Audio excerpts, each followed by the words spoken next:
সম্রাট আকবর এবং বীরবলের জুটি আমাদের অনেকেরই পরিচিত।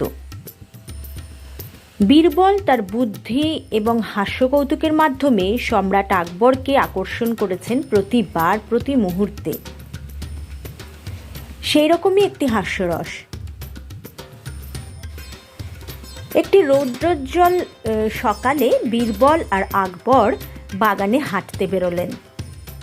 ঠিক সেই সময় সম্রাট আকবরের মনে হলো বীরবলকে একটু বিপদের মুখে ফেলা যাক, মানে তাকে একটু বোকা বানানোর চেষ্টা করা যাক।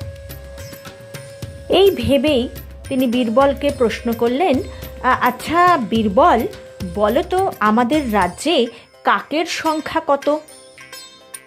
সম্রাটের এই প্রশ্নে বীরবল মোটামুটি একটা আন্দাজ করেই ফেললেন যে সম্রাট তাকে ঠিক বোকা বানানোরই চেষ্টা করছেন।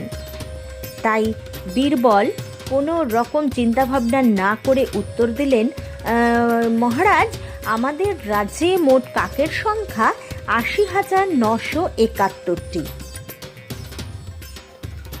এই শুনে মহারাজ বললেন, আচ্ছা বীরবল, যদি এই কাকের সংখ্যা কিছুটা বেশি দাঁড়ায় তাহলে তুমি কি জবাব দেবে? বীরবল তখন বলল, মহারাজ, আচ্ছা, কাকের সংখ্যা যদি এই সংখ্যার থেকে বেশি হয় তাহলে অবশ্যই তারা অন্য রাজ্যের কাক আমাদের রাজ্যে বেড়াতে এসেছে। সম্রাট দেখলেন কোনোভাবেই বীরবলকে আয়ত্তে আনা যাচ্ছে না। তিনি তখন প্রশ্নটা ঘুরিয়ে দিলেন, বললেন, আচ্ছা বীরবল, কাক যদি বেশি হয় সে তো না হয় তুমি বললে, কিন্তু কাকের সংখ্যা যদি কম হয় তাহলে তার উত্তর কি হবে?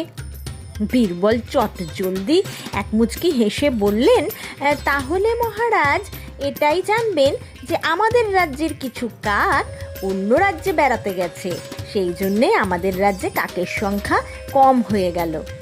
এই শুনে মহারাজ হো হো করে হেসে উঠলেন বীরবলের হাস্যরস ও বুদ্ধিমত্তার পরিচয় পেয়ে।